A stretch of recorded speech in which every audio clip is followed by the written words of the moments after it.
Welcome to the Antiquarian Booksellers Association of America Virtual Book Fair, Boston edition.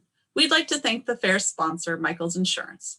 Michael's Insurance has over 40 years experience providing fine art insurance and is devoted to protecting owners of fine arts, rare books, and antiquities against financial loss. Learn more at michaelsinsurance.com. Today's special program is Pandemics, Personal Accounts, and Printed Materials. My name is Nicole Reese, and I am a bookseller, a member of the ABAA, and chair of the Boston Book Fair Committee. For those of you who are not aware, the ABAA was founded in 1949 to promote interest in rare and antiquarian books and book collecting and to foster collegial relations. We strive to maintain the highest standards in the trade. All members agreed to abide by the ABAA's Code of Ethics. Following this program, we hope you will consider visiting the virtual book fair at abaa.org/VBF. It is continuously open until 8 p.m. Eastern Time on Saturday, November 20th. A few housekeeping issues. We are recording this session and it will be available at a later date on the ABAA's YouTube channel. If you have questions, we encourage you to move your computer cursor to the bottom of the screen and write your question in the Q&A section. The ABAA headquarters team will help us with those questions at the end of the session. If you would like to share a comment with all in attendance, please use the chat function at the bottom of the screen. It is now my pleasure to introduce our panelists. Russell A. Johnson has been Curator for History of Medicine and the Sciences at UCLA Library Special Collections since 2008. He holds master's degrees in Physiological Psychology, now known as Behavioral Neuroscience, and Library and Information Studies. Russell was honored twice as UCLA Librarian of the Year. In 2009, for building a collection of baby record books, which opened up a new area in historical childhood studies, and in 2019 for mentorship and outreach, including noteworthy teaching with rare and unique materials. Kiley Samz is a rare book specialist at Rootenberg Rare Books Manuscripts and is among the leaders in the fields of science, medicine, technology, and natural history. So take it away, Russell. Thank you. Great, thank you. Let's see, let's share this. Good, here we go. Welcome. I also hail from right outside of Boston. I come from Waltham and went to college at Bowdoin College before coming out here quite a long time ago to Los Angeles. A dozen years ago, I got thinking about primary sources in support of teaching and research on the then upcoming centenary of the 1918 to 1919 global pandemic of so-called Spanish influenza, or the flu. I soon learned about the University of Michigan's massive online 1918 Influenza Digital Archive project with thousands of digitized publications. The site's Influenza Encyclopedia is an amazing research and teaching tool, allowing keyword searching to gather documents or getting you started with a well-researched essay on the history of the pandemic in particular communities, such as Boston. They also pointed to digitized newspaper utilities. Here we see a cartoon about the popularity, not, of the LA Health Commissioner Luther Powers' closure order on schools, churches, and movie theaters from October 11th until early December.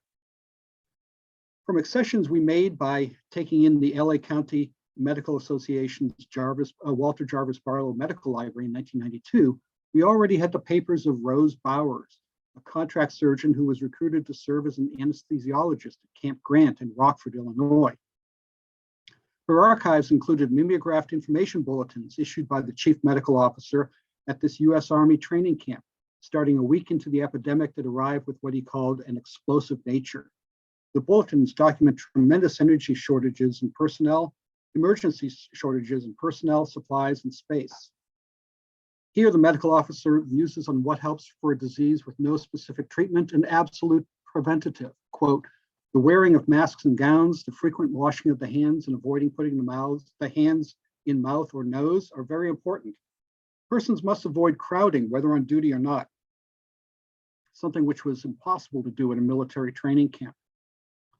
This is one of our first individual acquisitions from a decade ago. A telegram from the mayor's office in San Francisco to the mayor of Santa Barbara described the campaign to get people to wear face masks. They were encouraged on October 20th, required on the 21st. By the 25th, daily cases of influenza dropped by 50% compared to 5 days earlier. By the way, None of the undergrads to whom I have shown this had ever seen a telegram before. But where were regular people's letters and diaries? There were some available in individual archives and some military and historical society collections, but we had none. So I started buying using income off of a collection endowment fund, like the couple of letters from this cadet who was training to support balloon reconnaissance observers, advising his family to stay on the farm and saying, while influenza raged in nearby Los Angeles and Pasadena on October 15th, no cases were reported yet in camp. And notice that he puts, quote, flu in quotation marks, as though it's kind of a new, unfamiliar term. We built a teaching and research collection of more than 300 letters and diaries and printed ephemera from scratch, piece by piece.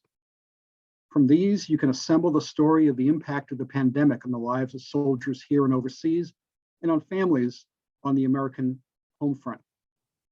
We loaned the entire collection 3 different times to be used in the Special Collections reading room 10 miles away or 60 to 90 minutes from UCLA at Loyola Marymount University, for entire semesters for undergrads of Professor Carla Biddle's seminar, Health and Disease in American Culture, to do research for their term papers and a couple of senior projects.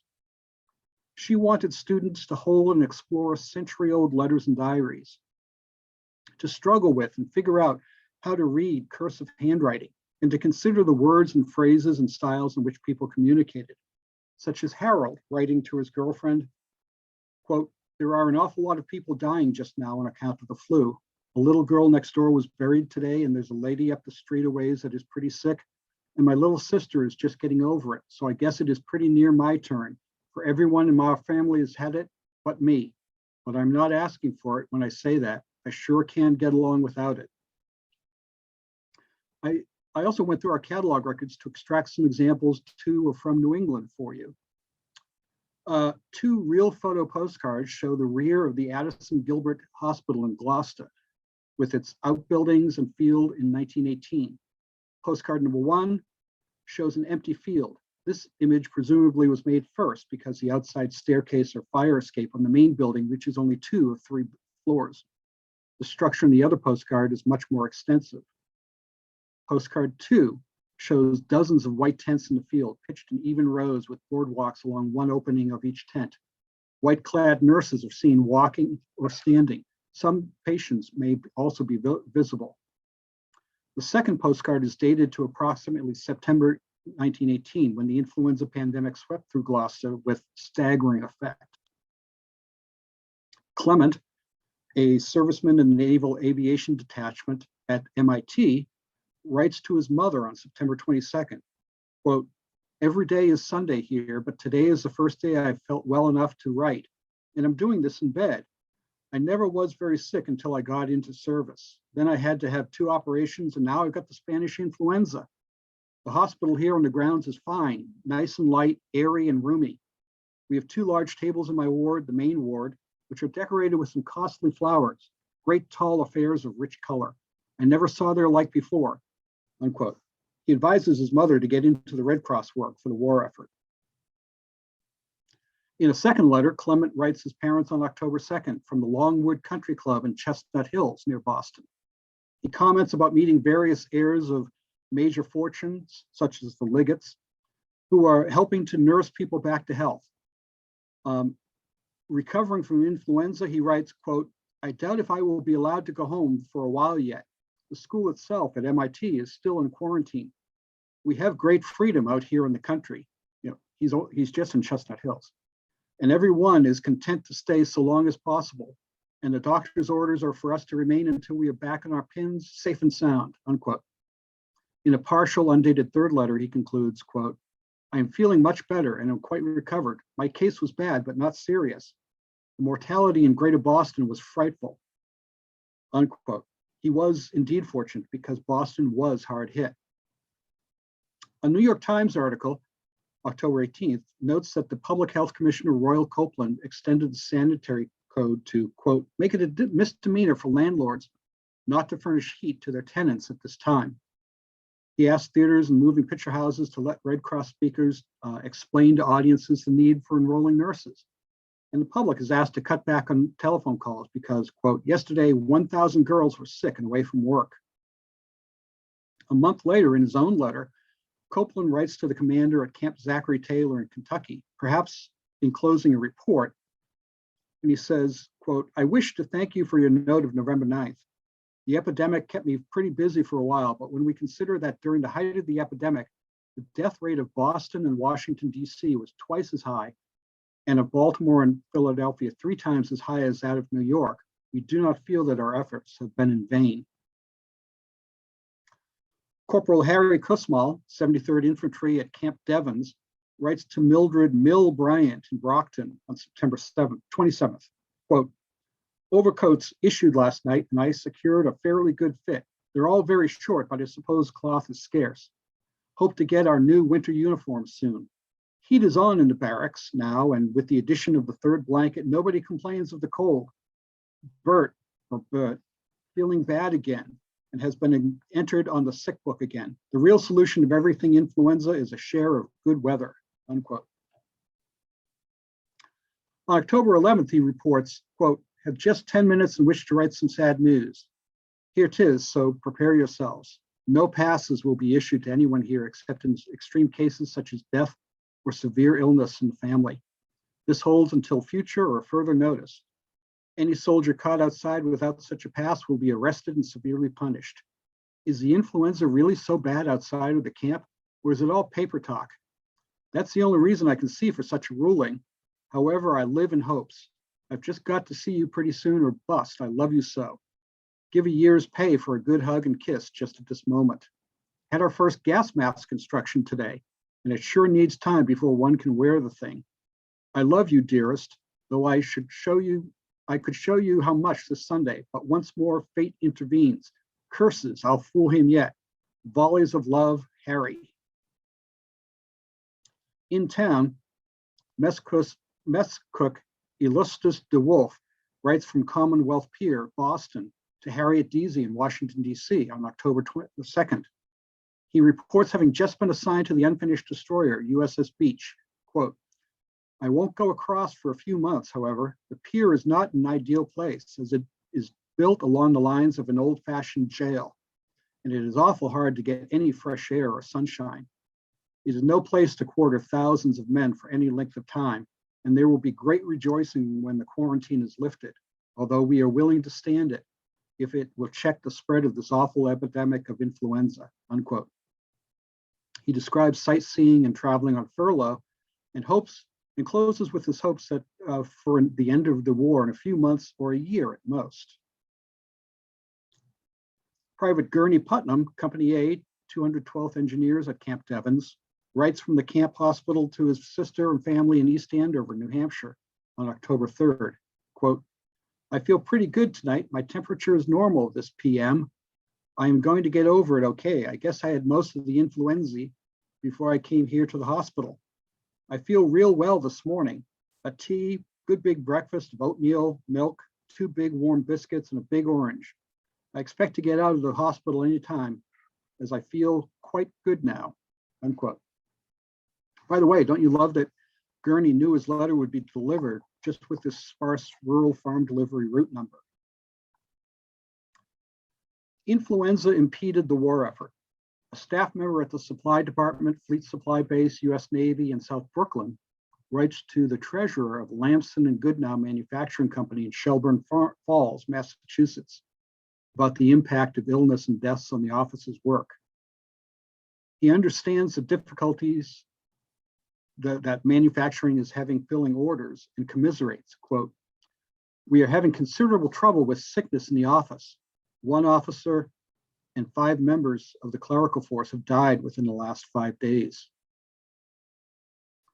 Catherine in Sharon, Massachusetts writes to Mrs. Peck, apologizing that she cannot come and help with her ill daughter at this time, explaining, quote, I feel as if I ought to be out and doing something these days when everyone is so sick, but Dr. Griffin said he didn't dare risk it. The epidemic is awful, and there are a good many cases in this little village, but we are so isolated that there's little danger of our becoming sick, unquote. She explains that, quote, Eugene was out Sunday and we had a nice visit. He was looking very well and fat. I was worried for fear he would get influenza, but he has had vaccine and there isn't much danger. Eugene is going to bring some vaccine out so I can have a dose, unquote. The vaccine she's talking about being tested at the time was an antibacterial one and didn't really work on influenza. The influenza virus was not isolated until the 1930s, followed by an antiviral vaccine. P. McEnany, a claim agent, which he humorously writes and highlights as clam agent, for the Bay State Street Railway Company in Lowell, Massachusetts, writes to his friend and apparently former colleague, John Kelly, at 4th Regiment, Charleston, South Carolina, with news from their hometown concentrating on the influenza epidemic. He writes, quote, "I've had a tough time since you left me, John. That influenza cleaned out my old home in North Chelmsford." He recounts more than a dozen cases or deaths, ending with, quote, "Well, John, I do not know if you keep in touch with the deaths in Lowell or not, but it is something awful. Connie Griffin is dead and buried. Mort Lems is very low. Harry Morrill and Charlie Tilton are having a hard go of it. Pat Fells was very sick. George Gallagher lost one of his children. Pat Hammersley's boy is dead and the rest of the family is very sick. I could not commence to tell you all I know. There's just one long string of funerals every day at every home going by the square. Every house I go to on a case has either a sick one in it or just burying someone. The city is closed up tight. No shows, schools, saloons are open. Stores are on curtailed hours, no meetings of any kind. For the first time in history, the Catholic churches closed their doors today and no services were held. All this terrible news, yet he still signs off and calls himself a clam agent. Phil Goodnow, a soldier at Camp Upton, New York, writes to his friend Mabel Noble back home in Stockton Springs, Maine on November 10th. He notes, quote, "So you have kept clear of the flu. That's good. It's all over here, no more cases. Quarantine has been lifted for near 3 weeks, so we can roam around the camp as much as we like."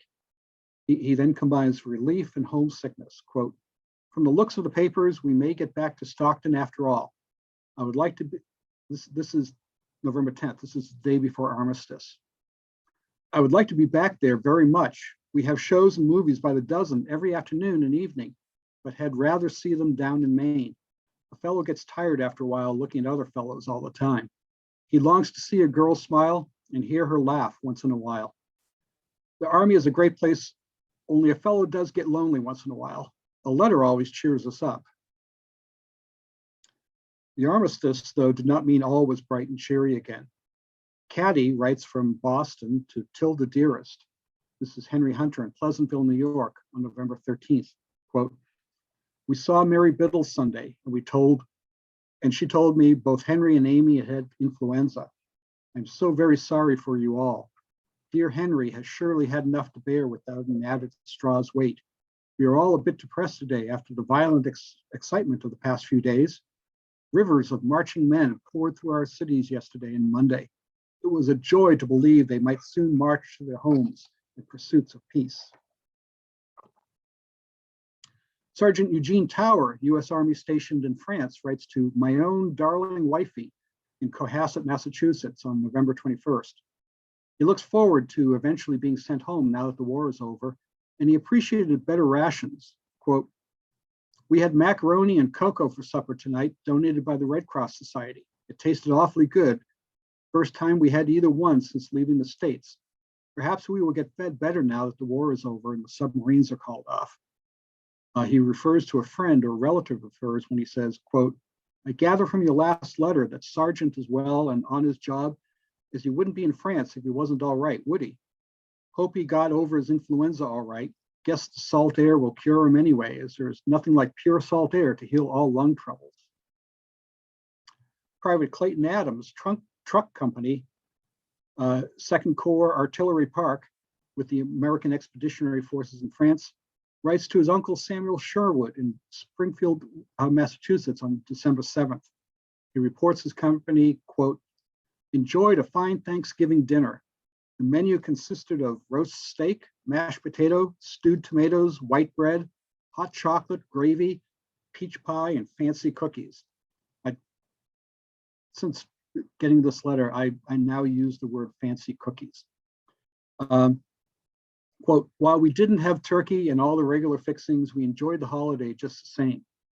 The members of AE forces had a great deal to be thankful for this year on account of the termination of the war and the defeat of the Central Powers. The health of the majority of the troops is excellent. Comparing the situation at the home front, quote, Mother wrote Aunt May was not feeling well and that Jack had the Spanish flu. Extent with that disease, the AE forces had less trouble with it than the troops stationed in the States. I wish I had time to go through this album of photos, letters, telegrams, and memorabilia that we got from Mark Salvaggio, but 25 minutes isn't enough, maybe. The collection also includes uniquely held printed ephemera, such as this advertising flyer touting the benefits of Vicks Vapor Rub, with the then popular jingle, cover up your cough and sneeze. If you don't, you spread disease. Here we see the copy of an ephemeral information distributed by the California State Board of Health to the public about why and how to wear face masks. A fierce bidding war on a used bookseller's offer of this item on eBay probably surprised the seller and landed us this beat up book. But what does this book have to do with influenza? My interest wasn't in the book itself, but rather the bookmark pasted inside the front cover of this former circulating volume, Deaccession from a Public Library. A Library Bureau bookmark with instructions to library users, quote, to prevent the infection of this book, first, do not cough or sneeze into the book. Always wear a handkerchief. Second, do not moisten the fingers in turning the pages. The hands should always be dry and clean. Third, always keep the book closed when it is not being used. Note, persons suffering from communicable diseases and from sore throats and colds must not under any circumstances use library books. Coming into the 21st century, here a medal issued by the Shanghai Mint in 2008 celebrates the healthcare heroes of the 2003 SARS epidemic. I'm looking for a class to make an assignment to create 3D printed medallic art inspired by today's pandemic. Overall, this is an antiquarian collection which has great relevance for today's world. Here from our rare book room, great relevance. Thank you.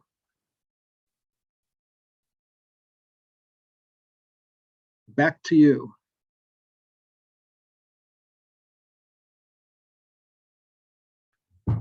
Wow, that was great, Russell. Thank you so much for that.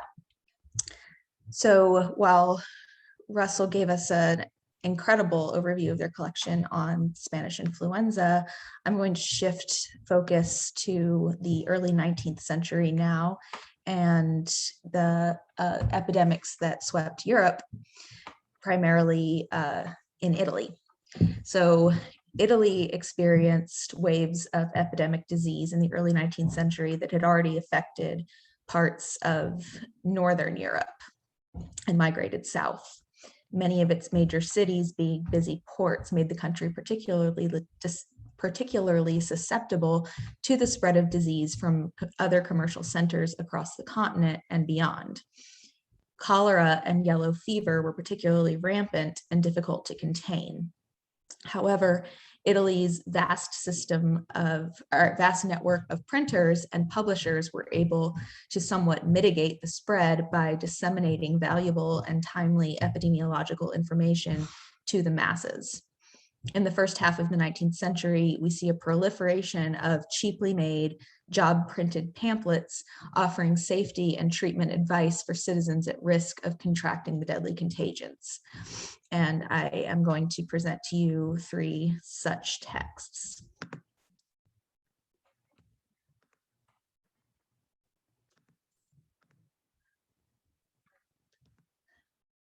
This pamphlet by Gaetano Poloni addresses a 4-month-long yellow fever epidemic in the city of Livorno. The author of the pamphlet is actually the doctor who saved the city. In August 1804, a ship that sailed from Spain and docked in the port of Livorno carried a crew suffering advanced stages of yellow fever. No quarantine measures were taken because Spain was usually considered a safe country of origin. So yellow fever spread rapidly through the Tuscan cities. Having already established himself as an esteemed epidemiological doctor, city officials contacted Poloni, who was currently residing in Florence, to travel to Livorno and address the problem. He got there and instated rigorous quarantine, sanitation, and isolation measures for all city residents, and the epidemic was over before the end of the year without spreading beyond the city limits.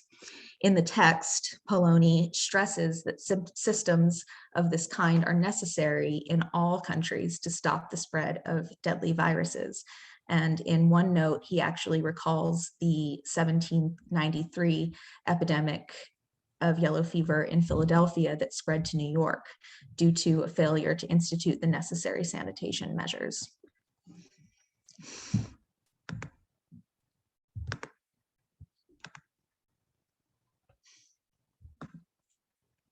Sorry, bear with me.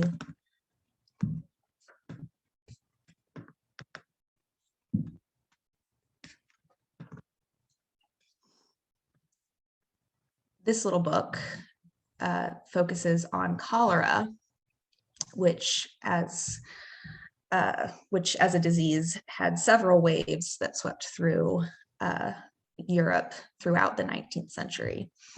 This is actually a collection of epidemiological texts that had been freshly translated for an Italian audience. In the wake of the second cholera pandemic that was rapidly spreading through Europe, Vitangelo Moria, the author of this collection, and his colleagues saw an opportunity to make prescriptive essays by physicians who had already encountered the virus available to their countrymen. The book includes 4 translated essays and 2 originals by Moria. The first and fourth essays, written by British doctors, focus on the cholera epidemic in London. The Hakim Baki of Constantinople, an Arabic text for the chief imperial physician, wrote the second, which Moria followed with a lengthy note about his translation and his use of Arabic words in the text. The fourth essay recounts the proceedings of a Russian meeting of medical officials concerning the epidemic in Moscow.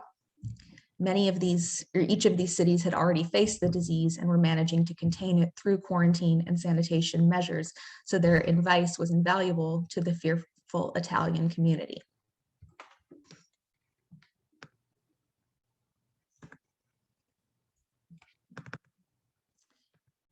The final pamphlet I'm going to show you is this holistic approach to the second cholera pandemic in Italy. The disease spread began in Russia in 1826, and hysteria set in across Europe when it hit Paris in 1832. It also resulted in a great deal of prejudice against the Russian community, which I like to refer to as the Moscow virus, due to more timely misnomers of the COVID pandemic. The author in this text tries to temper Italians' fear and to contextualize the epidemic with some neutral statistics.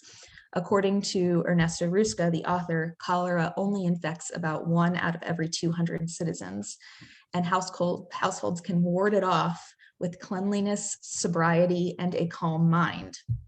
While the CDC would almost certainly condemn this prescription, Italy was actually spared from the second wave of the cholera pandemic, so maybe there's something to it. Rusca goes on to recommend treatment for those who are affected with cholera. In addition to quarantine, fresh air, hot baths, and clean receptacles for vomit and diarrhea, he suggests feeding the sick plenty of pasta with strong balsamic vinegar in true Italian fashion. And that's all I have. So back to Susan and Eloisa. Right in the middle of so eating. What an interesting, I mean, this is all just, it's become, I feel like, such relevant knowledge. And it's just so funny to see the measures taken in the 19th century with the influenza in the US, and just the way, you know, things haven't really changed. Yeah, there are so many ideas that just stick. Like with cholera, people thought it was the miasma, the foul air that caused it, rather than foulness in the drinking water. But also, oh, sorry, go ahead. As I was hinting at, the spread of cholera resulted in a lot of racism and prejudice against the places that it had come from previous. And it's similar to how, you know, we've experienced as a society a lot of prejudice against Chinese, because that's where COVID originated. So the cholera was the Moscow virus, while COVID is the China virus. And the Spanish influenza was called that because Spain was a country that had kind of the least suppression of the press at the time. And so they were writing about it, and the other European countries weren't. So they got tagged with Spanish influenza in 1918. That's so fascinating.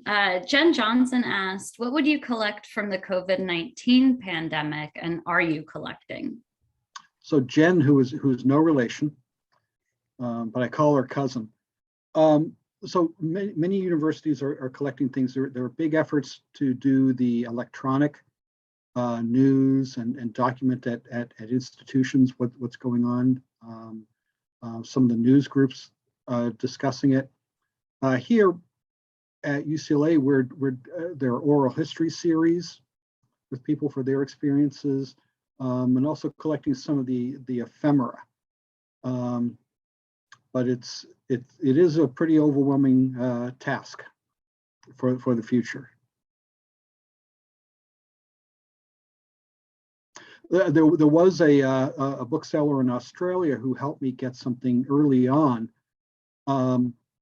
I saw that a newspaper in Northern Australia put out a special edition.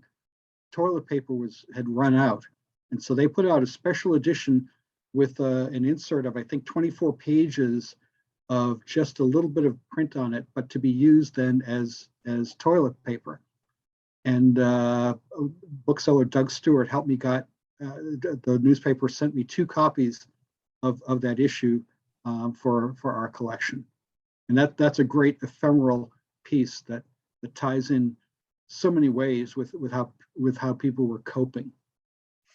I'd love to see a institution put together a collection of masks, disposable and not. Yeah. What I didn't include and do in other talks was there was one woman who was writing about going out and seeing people wearing masks for the first time, and she's telling her boyfriend, "Oh, clever! You would just laugh at some of the things you see. Some people are wearing it down under their chins like bibs. Some people just have it over their mouths. And I saw one which was drawn on and looked like cat whiskers. So things we're seeing today, we're seeing 100 years ago." That's fascinating. And something else that I thought when Kiley, when you started presenting, was that the pamphlet, that Italy was able to disperse information very quickly because of all of the printing. And it feels very similar to social media and how information kind of moves very rapidly, but now, you know, definitely on a national level and international. And so is there, and Russell, you mentioned an oral history or like virtual archive for COVID-19. Do you feel like this and moving forward we'll see more digital archives than print or physical? Yeah, I think so. I mean, because also so much of what was being transmitted was done online. But there are still so much in the way of material culture One of my favorite things that I snagged was I love, and this is I get no financial input from this, but I love Broeur's dairy, their eggnog at this time of year. But early on in March of 2020, I happened to catch one of their glass bottles of just milk, and they would put things on the back of the bottles, like Huell Hauser for the chocolate milk, because he really put them on the map for that. And I noticed that on the back of their milk bottles, they had a tribute to healthcare workers battling COVID, and they had the healthcare workers with masks. So I bought a bottle of milk and drank it, and now the bottle's in our collection. So there's all sorts of these responses and the material culture that comes out of it.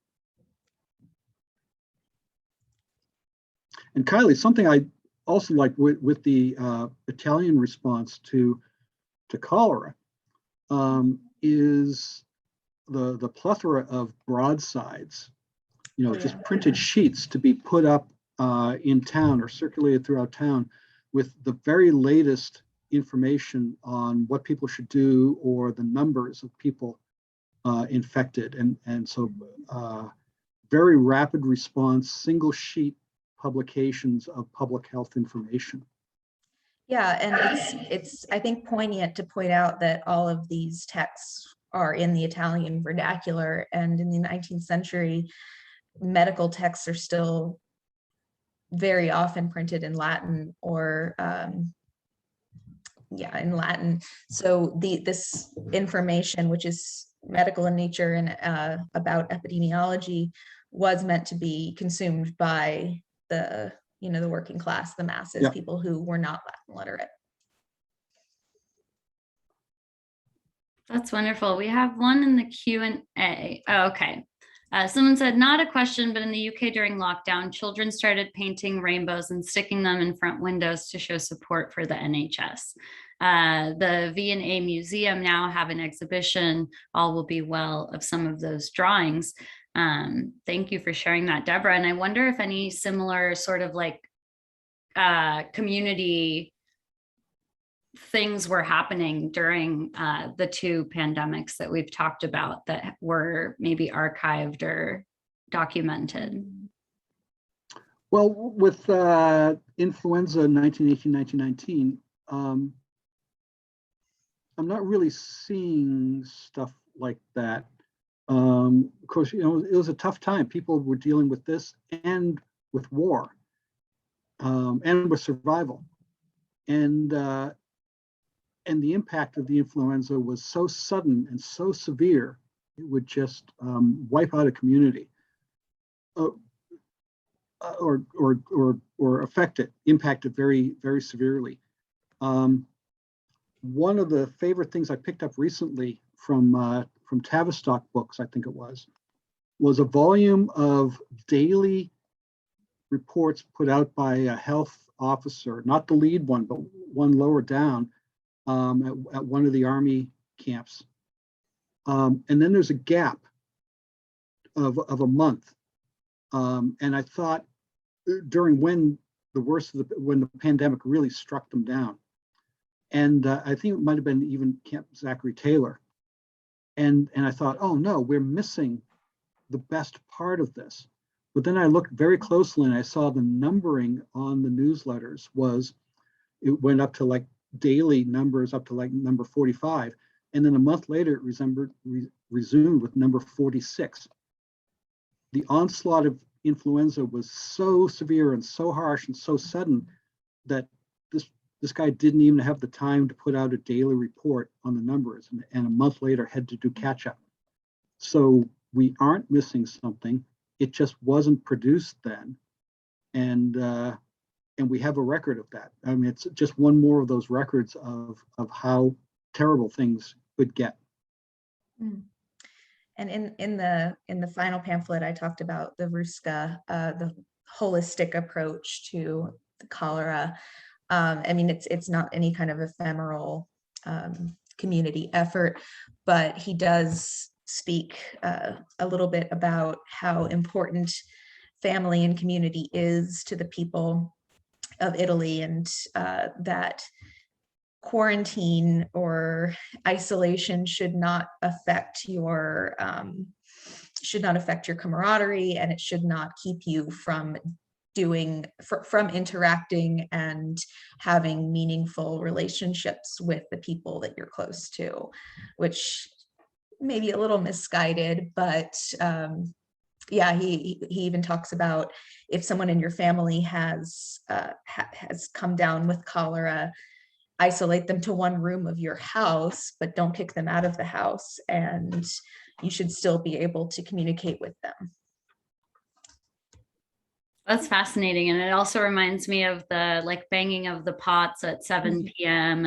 and all of these sort of community efforts. Alexa said there's so much street art during COVID. I was wondering if this existed during any of the other pandemics. Have you dealt with, are there materials perhaps that don't directly speak to the pandemic, but that kind of were born out of it, like tangentially related, but not about the pandemic? Good question. I didn't go looking for street art.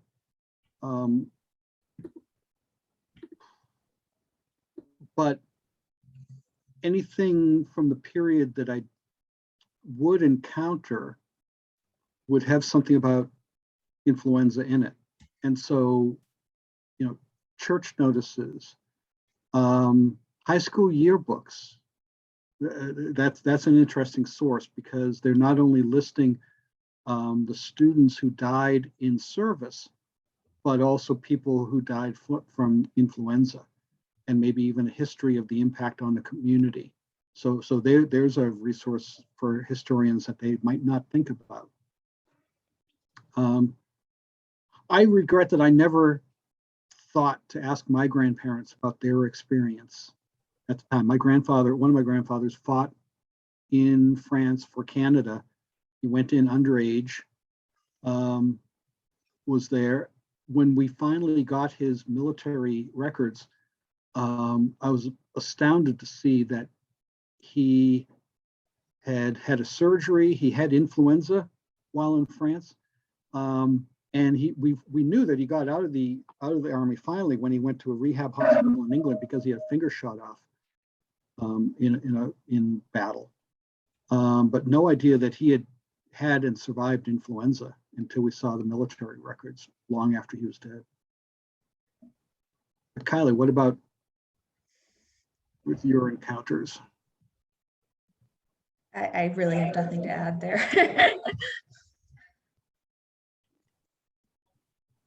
Okay, we have one question. What's the weirdest quack treatment you've come across, bearing in mind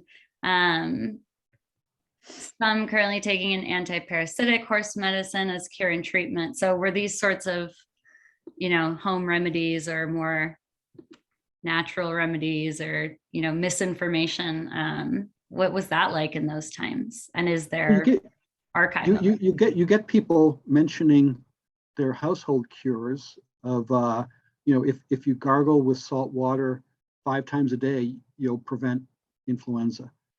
Or if you, eating onions was a big one. And people eating raw onions day in and day out.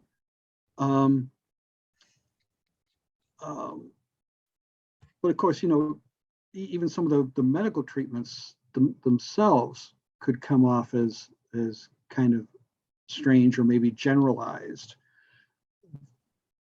This was just after the period, though, when a lot of quack medicines were put out of business, or were being put out of business by the American Medical Association suing them. In 1906, you had the Pure Food and Drugs Act, in which medicines had to, the non-prescription medicines had to list what their contents were. And they started listing that they would be like this pain medicine was 50% alcohol and 1 grain of heroin or some other opiate. And so they had to list that. And then 19-teens, the American Medical Association went after these companies for their claims of curing everything. and put most of them out of business or changed them from medicines that cured pain and lumbago and cholera and everything to laxatives, and just changed their formula altogether before finally going out of business. Yeah, once again, in the final pamphlet, Ruska recommends only drinking wine, no heavy liquor. And like I said before, lots of pasta with strong balsamic vinegar to cure cholera. I think that's, like I said, the second wave did not hit them. So maybe there's something to it. Sounds like a lot like my my COVID plan. Just a lot of pasta and wine. And we have another question. Amazing how people coped with Spanish flu pandemic, largely isolated with no phones, internet, etc., in a largely rural US with no antibiotics, ventilators, etc. Do you have any thoughts or comments about that? Yeah, well, they weren't so isolated. We have one set of letters from very rural New York where the writer is writing at night saying, I have to finish this quickly because the second post is being picked up. They were getting postal deliveries twice a day. And so many of these letters survived because there was a huge campaign for the home front to write to the soldiers overseas and keep up their morale. And the investment in postal transport and delivery was enormous. I mean, the amount of writing. And you could write a letter, put it in the post, and get across town or a couple of towns over the next day. So in some ways, it was not as quite as the internet, but faster than letter post today. And people, even if they were what you might say semi-literate or didn't write good, they're still writing, and you can still read it, and the things that they're saying are fantastic. I mean, they're communicating information. And then there were, of course, all the newsletters, churches, and the voluntary societies that they were providing stationery for the soldiers to write for free. A soldier could send a letter. A soldier in service could send a letter for free. They just had to write soldier's mail, the franking on the envelope. Anyone else, it cost 3 cents to mail a letter, but a soldier sent it for free, and because they wanted it to happen because it was good for morale.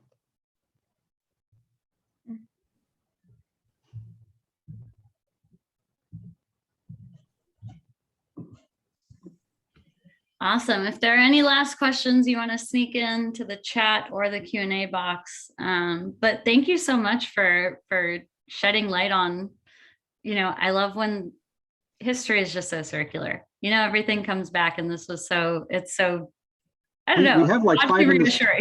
We have like 5 minutes left. Would you like me to show you images from that? Yeah. Book I alluded to? Absolutely. That would be very cool. Talk among yourselves while I quickly find. Here we go. I'm just going to kind of narrate this free form. So You can screen share. Okay, so this was someone put together this scrapbook of letters and photographs of stuff that Mark Servaggio sold us, and it's from this Alton Miller, who was a chauffeur and a car driver. And in Kingston, New York, there's his induction, his portrait, his induction papers. He first went to Camp Zachary Taylor, and he's writing back to his parents. There's his sister, Ada, and we think she's the one who saved all of this stuff, but she didn't put together a scrapbook. And he's writing to her, and he says, how are things going? And and he says to Ada, things are really bad. ambulances. I've had the influenza, but I haven't gone into the hospital because people just die there. The treatment is terrible. You just go in, there aren't enough nurses. Ambulances are running back and forth, but I think I can get through it by not going to hospital. And then he's saying, Ada, ambulances are running in every direction here. They haven't closed the camp yet, but I think they're going to. I'm coming in good shape. Actually, he wasn't. Here, a friend writes to his parents, and then the camp chaplain writes to the parents saying, your son really isn't in very good shape. You should come here and be by his side. And then it was too late. Here's a telegram saying that to the parents saying that your son died. If you want remains shipped at government expense, tell us to whom they should be consigned. And after the war, this medal was awarded posthumously to his mother in his honor. It has a gold star because a gold star indicated someone who died in service. During the war, she would have had a flag in her window with a blue star in it saying that someone was living and working in service. And a truly heartbreaking thing for me is that at the end of this album, someone noted that when Ada died, and his sister, and she lived for another about 70 years after her brother died from influenza. And he died in the camp right before he would have gone overseas, and it was actually right before the end of the war. And it's just one of those really heartbreaking cases. But it just goes to show that in the training camps, you had tens of thousands of people crammed together. And when something hit, it just exploded. And it was so much faster and more severe than COVID. And they just tried to keep people comfortable and to deal with the pneumonia, which actually was what actually then subsequently killed most of the people. Pneumonia coming out of the influenza. And then almost as quickly as it had come in, within 3 weeks, 4 weeks, it was gone again. And they might have had 2 or 3 cycles of this.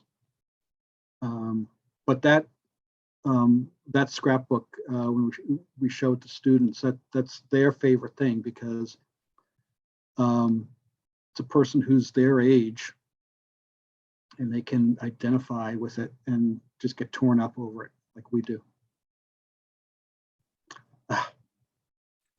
Well, thank you so much, Russell and Kiley, for being here and for, letting us. Thanks for having us. And I wish we were in Boston. As I said, I come from Waltham, and even practiced again how to say Gloucester. And, that's wonderful. All right, everyone. Oh, yes. And Harold Burstein, who's credited with helping getting the Boston Fair launched. I knew him when I grew up. He was in my community, and I think I lugged a lot of boxes of books for him. That's so wonderful. Thank you so much, everyone. Have a safe evening. And the fair is open until 8 p.m. tomorrow. So abaa.org/VBF. Take care. Thanks for having us. Thanks for coming. Thanks. Have a good weekend, everyone.